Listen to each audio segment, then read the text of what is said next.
नमस्कार। कल भाजपा की केंद्र सरकार ने सीए लागू करने का नोटिफिकेशन जारी किया है। 10 साल देश पे राज करने के बाद ऐन चुनाव के पहले इन लोगों को सीए की बात करनी पड़ रही है। अगर 10 साल में कुछ अच्छा काम कर लेते तो शायद आज सीए की जगह अपने कामों पे वोट मांग रहे होते। आज देश के सामने सबसे बड़ी समस्या महंगाई और बेरोजगारी की है। किसी को भी घर चलाना मुश्किल हो रहा है, इतनी ज़्यादा महंगाई हो गई है, कमर तोड़ महंगाई हो रही है। उधर हमारे युवा दर दर की ठोकरें खा रहे हैं रोज़गार के लिए, उनके ऊपर डंडे लाठियां बरसाई जा रही हैं। ऐसे में सरकार बेरोजगारी और महंगाई का समाधान ढूंढने की बजाय सीए की बात कर रही है, तो ये बड़े दुख की बात है। ये सीए आखिर है क्या? बीजेपी की केंद्र सरकार का कहना है कि 3 देश, बांग्लादेश, पाकिस्तान और अफगानिस्तान, इन 3 देशों के अल्पसंख्यक जो हैं वो अगर भारत की नागरिकता लेना चाहें तो उन्हें भारत की नागरिकता दे दी जाएगी। इसका मतलब बड़ी संख्या में यहाँ से अल्पसंख्यकों को हमारे देश में लाया जाएगा, उनको रोज़गार दिए जाएंगे, उनके लिए घर बनाए जाएंगे, उनको यहाँ बसाया जाएगा। अजीब बात है ना। बीजेपी की केंद्र सरकार से हमारे बच्चों को रोजगार दिए नहीं जा रहे, पाकिस्तान से लोगों को लाके उनके बच्चों को रोजगार देना चाहते हैं। हमारे लोगों के पास तो घर नहीं है, भारत के तो ढेरों लोग बेघर हैं, लेकिन बीजेपी वाले पाकिस्तान से लोगों को लाके उन्हें भारत में बसाना चाहते हैं, उनको घर देना चाहते हैं। हमारे रोजगार उनके बच्चों को देना चाहते हैं, हमारे हक के घर उनमें पाकिस्तानियों को बसाना चाहते हैं। भारत सरकार का जो सरकारी पैसा हमारे परिवार और देश के विकास पे खर्च होना चाहिए, वो पैसा पाकिस्तानियों को भारत में बसाने पे खर्च किया जाएगा। इन 3 देशों में लगभग 2.5 से 3 करोड़ अल्पसंख्यक हैं। ये तीनों बहुत गरीब देश हैं। जैसे ही भारत के दरवाजे खुलेंगे, इन 3 देशों से भारी भीड़ हमारे भारत में आ जाएगी। अगर इन 2.5-3 करोड़ में से 1.5 करोड़ लोग भी भारत आ गए तो कौन देगा इनको रोजगार? कहाँ बसाओगे इनको? बीजेपी वाले अपने घर में बसाएंगे क्या इनको? इनके अपने घर में रखेंगे क्या इनको? बीजेपी वाले देंगे क्या इनको रोजगार? कौन देगा इनको रोजगार? तो प्रश्न उठता है कि बीजेपी ऐसा क्यों कर रही है। कई लोगों से मैंने बात की, कुछ लोगों का कहना है कि ये पूरा का पूरा खेल वोट बैंक बनाने की गंदी राजनीति है।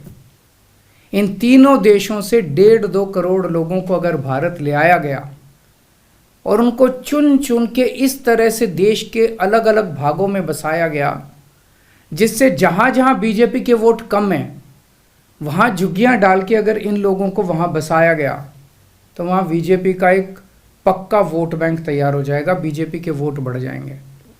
और आने वाले इस चुनाव में तो नहीं, आने वाले भविष्य के चुनाव में बीजेपी को इससे बहुत बड़ा चुनावी फायदा मिल सकता है, ऐसा कुछ लोगों का कहना है। मुझे नहीं पता ये सच है कि गलत, लेकिन सबसे बड़ा प्रश्न है कि बीजेपी ये क्यों कर रही है। एक तरफ बीजेपी की हरियाणा सरकार हरियाणा के बच्चों को रोजगार देने में असमर्थ है। रोजगार के लिए हरियाणा सरकार अपने बच्चों को इजराइल भेज रही है। इजराइल में हम सब जानते हैं कि युद्ध चल रहा है, हमारे बच्चों को युद्ध में धकेला जा रहा है। अपने बच्चों को तो रोजगार है नहीं और पाकिस्तानियों को भारत लाके उनके बच्चों को रोजगार देना चाहते हो। मेरी तो ये बात बिल्कुल समझ से परे है। बीजेपी वाले पूरी दुनिया से बिल्कुल उल्टा चल रहे हैं। पूरी दुनिया में कोई भी देश अपने पड़ोसी देशों के गरीबों को अपने घर नहीं लाना चाहता। पड़ोसी देशों के लोगों को अपने देश में आने से रोकने के लिए पूरी दुनिया में हर देश तरह तरह के कानून बनाता है, बॉर्डर पे दीवारें लगाता है, बॉर्डर पे बिजली की तारें लगाई जाती हैं ताकि पड़ोसी देश का कोई भी व्यक्ति हमारे देश के अंदर ना आ सके। बीजेपी शायद अकेली पार्टी है पूरी दुनिया की जो पड़ोसी देश के गरीब लोगों को अपने देश में घुसाने के लिए दरवाजे खोल रही है, बिल्कुल उल्टा कर रही है। एक और बात है सोचने की, पिछले 10 सालों में 11 लाख से ज़्यादा भारत के बड़े बड़े अमीर उद्योगपति और व्यापारी भारत छोड़ के चले गए।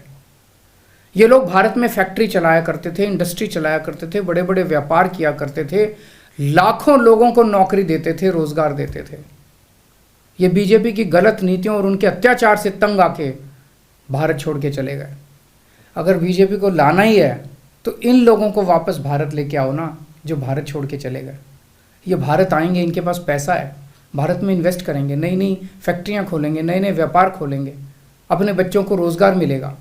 ये क्या बदतमीज़ी है कि बांग्लादेश के, पाकिस्तान के और अफ़गानिस्तान के लोगों को हमारे देश में ला के बसाएंगे और उनको हमारे बच्चों के हक के रोज़गार उनको देंगे। ये लोग कह रहे हैं कि 2014 के पहले आए हुए घुसपैठियों को इन नागरिकता दी जाएगी। ऐसा नहीं है, ये तो शुरुआत है। एक बार ये सिलसिला चालू हो गया, एक बार दरवाजे खुल गए तो फिर बहुत बड़ी संख्या में पाकिस्तानी और बांग्लादेश से लोग भारत में आने लगेंगे। आज बीजेपी कह रही है 2014 के पहले आए हुए लोगों को ही नागरिकता दी जाएगी।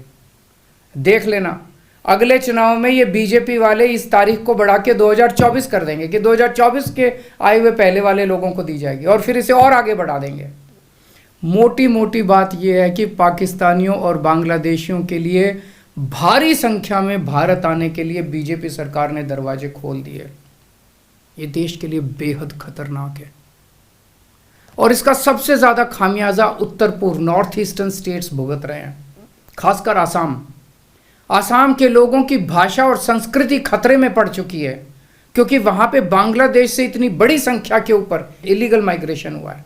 अब बीजेपी कह रही है कि इलीगल माइग्रेंट जो आए हैं उनको हम नागरिकता देंगे, उनको हम बसाएंगे, आसाम में बसाएंगे। आसाम के लोग बहुत नाराज़ हैं। एक तरह से देखा जाए तो हेमंत बिश्व शर्मा जो बीजेपी के मुख्यमंत्री हैं, उन्होंने धोखा दिया अपने लोगों को। अपने असम के लोगों की खातिर उन्हें सीए का विरोध करना चाहिए था। उन्हें कहना चाहिए था कि असम के लोगों की संस्कृति और भाषा दोनों खतरे में हैं, ये बिल्कुल बर्दाश्त नहीं किया जाएगा। तो दोस्तों, पूरे देश की मांग है कि सीए को वापस लिया जाए।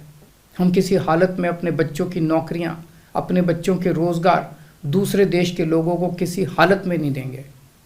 और अगर बीजेपी नहीं मानती तो इसको वापस नहीं लेती तो इस चुनाव के अंदर बीजेपी के खिलाफ वोट करके आप अपना गुस्सा जाहिर कीजिए। नमस्कार।